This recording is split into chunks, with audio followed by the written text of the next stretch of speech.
రాజమండ్రి ప్రభుత్వ ఆసుపత్రి సూపరింటెండెంట్పై వేటు పడింది. వైద్యం అందించడంలో నిర్లక్ష్యం వహించారంటూ డాక్టర్ సత్యనారాయణపై వేటు వేస్తూ ప్రభుత్వం ఉత్తర్వులు జారీ చేసింది. కల్తీపాల బాధితులకు వైద్యం అందించడంలో జాప్యం జరిగిందని ప్రాథమిక విచారణలో గుర్తించారు. కొత్తగా సూపరింటెండెంట్గా డాక్టర్ కెనడీ పదవి బాధ్యతలు చేపట్టారు. ఇదే అంశానికి సంబంధించిన పూర్తి అప్డేట్స్ మా కరెస్పాండెంట్ సతీష్ అడిగి తెలుసుకుందాం. సతీష్. మాధవి, తూర్పుగోదావరి జిల్లా రాజమహేంద్రవరం పాలు కల్తీకి సంబంధించిన వ్యవహారంలో రాజమండ్రి ప్రభుత్వ ఆసుపత్రి సూపరింటెండెంట్ గా పనిచేస్తున్న సత్యనారాయణ అయితే మాత్రం నిర్లక్ష్యం ఉందన్న పరిస్థితుల నేపథ్యంలో ఉన్నతాధికారులు అయితే మాత్రం సస్పెండ్ వేట్ అయితే మాత్రం చేశారు. అయితే దానికి సంబంధించి పాలు కల్తీకి సంబంధించిన బాధితులు ఎప్పుడైతే ప్రభుత్వ ఆసుపత్రికి వచ్చారో వాళ్ళకి వైద్యం అందించడంలో పూర్తి స్థాయిలో నిర్లక్ష్యంగా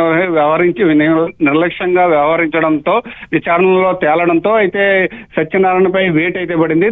అదే ప్లేస్ లో కాకినాడ రాజమండ్రి ప్రభుత్వ ఆసుపత్రి సూపరింటెండెంట్ ప్లేస్ లో కెనడీ అనే డాక్టర్ గారు అయితే మాత్రం ఈ రోజు బాధ్యతలు చేపట్టినారని కూడా మనం చెప్పుకోవచ్చు. మాది ఏదేమైనప్పటికీ కూడా ఈ పాలు కల్తీకి సంబంధించిన వ్యవహారం అయితే మాత్రం రోజు రోజుకి కూడా ఒక రాష్ట్ర వ్యాప్తంగా కూడా పెద్ద దుమారాన్ని లేపుతుందని కూడా మనం చెప్పుకోవచ్చు. మాధవి.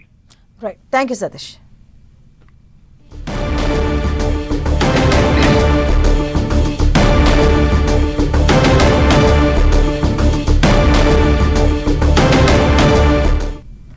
రాజమండ్రి ప్రభుత్వ ఆసుపత్రి సూపరింటెండెంట్పై వేటు పడింది. వైద్యం అందించడంలో నిర్లక్ష్యం వహించారంటూ డాక్టర్ సత్యనారాయణపై వేటు వేస్తూ ప్రభుత్వం ఉత్తర్వులు జారీ చేసింది.